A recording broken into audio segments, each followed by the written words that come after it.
Nande ya nen? Kalau kamu sering nonton anime pasti pernah mendengar kalimat itu.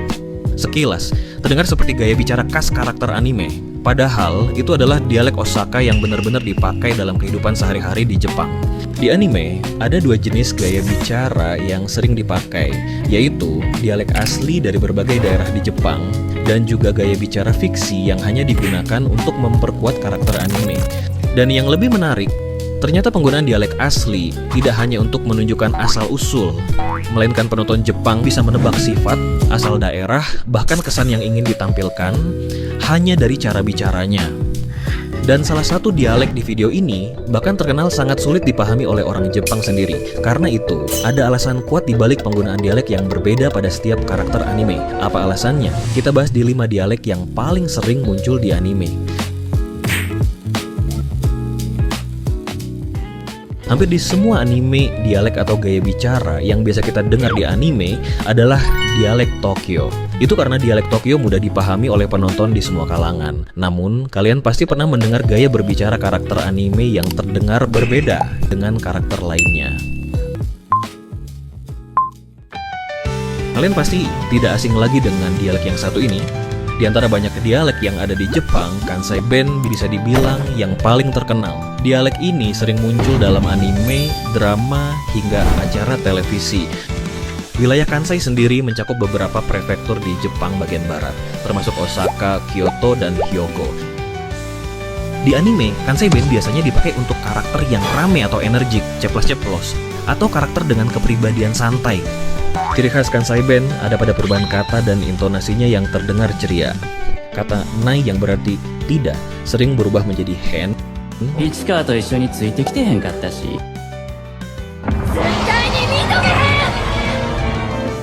こっからは俺とこの坊主に任してくれへんか。 Akhiran dayo sering berubah menjadi iya de. Selain itu, akhiran de juga sering digunakan untuk memberi penegasan pada kalimat. Daijoubu ya de, tomodachi ya de. So ya de. Kata cigau sering berubah menjadi ciao. Ciao ciao. Kata terima kasih yang biasanya Arigatou gozaimashita. sering berubah menjadi Okini. Selain itu, ciri khas lain dialek Kansai yang paling mudah dikenali adalah penggunaan kata ちょっと食べてみない？せやから辛いのあかんって言うてるやん。人の話は聞かなあかんで。ほんまに見事や。ほんまかい。ほんまほんま。だからなんやねなんでやねん。ん。なんでやねん。あかんあかん。炭酸は苦手やねん。 serupa tapi tak sama. Sekilas dialek Kyoto dan Osaka terdengar sangat mirip karena memang sama-sama berasal dari wilayah Kansai. Namun bagi orang Jepang terdapat perbedaan signifikan antara dialek Kansai umumnya dengan dialek Kyoto. Kalau Kansai Ben terasa fun dan energik, Kyoto Ben justru kebalikannya. Salah satu alasan utama perbedaan ini adalah sejarah Kyoto sebagai ibu kota Jepang di masa lalu. Sehingga banyak dipengaruhi oleh kalangan bangsawan dan istana pada masa itu. Karena intonasinya yang lembut dan elegan, dialek Kyoto sangat sering digunakan untuk karakter wanita tradisional, serta karakter misterius dan berwibawa. Karakter dengan dialek Kyoto seringkali terlihat sopan, halus, elegan, selalu tersenyum, tetapi sulit ditebak isi hati dan niat sebenarnya, yang menggambarkan sifat khas kebangsawanan. Yang membedakan antara Kyoto Ben dan Kansai Ben lain adalah intonasi atau nada bicara yang terdengar pelan dan lembut yang memberi kesan misterius dan berwibawa.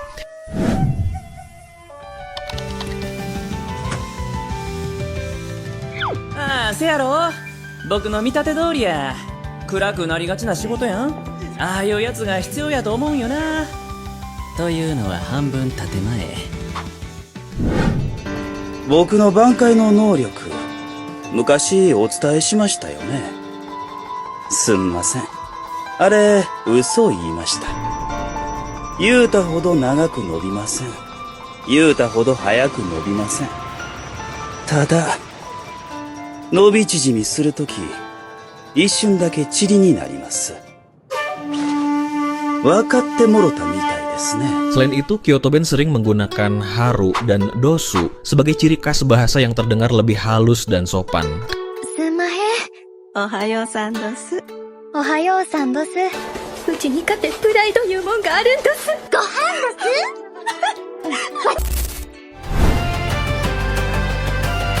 Kansai lebih santai, ceria, dan terbuka, makanya sering dipakai di karakter yang energik atau santai. Sedangkan Kyoto cenderung lebih pelan, halus, dan tajam, lebih sering digunakan untuk karakter yang cerdas, licik, misterius, ataupun karakter tradisional. Kalau Kansai terkenal dengan logatnya yang ekspresif, Kyushu juga punya dialek yang tak kalah ikonik, namanya Hakata Ben. Dialek ini berasal dari kota Fukuoka di bagian utara Pulau Kyushu. Dialek ini sering dianggap terdengar imut dan menawan, terutama saat diucapkan oleh perempuan. Tak heran jika Hakata Ben menjadi favorit banyak orang di Jepang. Hakata saiko! Gaya bicara Hakata Ben tidak sebarbar Kansai, tidak seformal Tokyo, tidak sepelan Kyoto. Hakata Ben cenderung lebih kalem dan berirama. Ciri khas Hakata Ben adalah penggunaan kata. 待っとる人でもおると人間は一人じゃ生きていけんとよ。その方がかっこいいけん。ミュージックビデオ作るば若侍は紹介してよかとや。よかばい、よかよ。 Salah satu yang paling menarik dari Hakata Ben adalah memiliki ritme bicara yang cepat dan mengalir, serta pola intonasi yang berbeda dari dialek Jepang lainnya. Bahkan saat marah, intonasi Hakata Ben tetap terasa sangat kental. 明太子なんてなくた。明太子は博多が誇る名産品よ。白いご飯を明太子と一緒に食べんで何の人生ね。誰が何と言おうと俺のナンバーワンソウルフードやもん。 Hal ini yang membuat dialek Hakata mudah dikenali oleh banyak orang Jepang.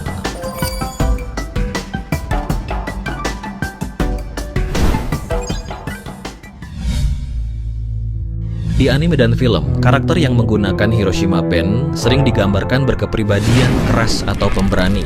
Citra ini sebagian besar berasal dari pengaruh film-film Yakuza yang berlatar di Hiroshima yang sangat populer pada tahun 1970-an, sehingga dialek Hiroshima lama-kelamaan diasosiasikan dengan karakter yang tegas dan berani. Hiroshima Ben biasa menggunakan akhiran ja yang menggantikan da. わしも同じじゃ。お前だってどうせ彼氏おらんのじゃろ。 serta jake yang biasanya menggantikan kara atau dakara. お前らも結局同じ敗北者じゃけ。 Menggunakan kata washi. けどわし持っとるよ。町宮英吉じゃ。昔から悪運の強い方での最後の最後で勝つんじゃわし。 Selain itu, bagi masyarakat Jepang, dialek ini terdengar lebih tegas dibanding dialek Jepang lainnya. Karena itu, bagi banyak penonton Jepang, dialek ini dapat memberi kesan kuat dan tegas pada karakter yang menggunakan. Tohoku Ben adalah dialek dari wilayah timur laut Jepang. Kalau Tokyo Ben terdengar jelas dan mudah dipahami, Kansai terdengar ceria dan ekspresif, Kyoto terdengar pelan dan elegan, Tohoku biasanya dengar berat dengan ritme yang datar. Tohoku Ben biasanya dipakai untuk memberi nuansa desa alias Wong Ndeso. Ini adalah dialek yang terkenal, medok di Jepang. Sering dipakai untuk anime komedi, karakter polos, ataupun untuk memperkuat nuansa desa. Ciri khas Tohoku Ben adalah penggunaan kata dabe atau be. でも今日の私は違うべ。ライトスタート型手を膝下3センチにしたんだべ。いわゆる夏休みデビューってやつだべ。 Menariknya lagi, terkadang beberapa bunyi bahkan terdengar melebur satu sama lain, seperti もう出だって言ってっぺ。 yang sering kali terdengar medok bagi orang Jepang. Tidak hanya itu, jika kita masuk lebih dalam lagi, tepatnya di prefektur Aomori, kita akan menemukan salah satu bentuk dialek Tohoku yang paling kuat. Di wilayah ini, Tohoku Ben terdengar semakin kental, semakin jauh dari bahasa Jepang standar. Perubahan bunyi, pelelehan vokal, dan pengucapan yang khas membuatnya sering dianggap sebagai salah satu dialek yang paling sulit dipahami di seluruh Jepang. 使ってもいい畑とかないですかね。畑か。だば、絵の裏さる畑っこば使えばいい。草をがってまたらはんでなんぼがとろけでばないんけんど、あそこだばいびょん。こやさくわどがシャンベルあるはんで、それも使っていいはんで。時期もワンつかばしてあるはんで。それ曲げばいい。 Namun di anime, seringkali dialek sudah disederhanakan agar lebih mudah dipahami penonton. Kalau tadi kita membahas dialek yang benar-benar digunakan di berbagai daerah Jepang, di anime juga ada gaya bicara yang sebenarnya bukan dialek sungguhan. Yaku Warigo, yaitu gaya bicara fiksi yang dibuat untuk memperkuat peran karakter dalam cerita.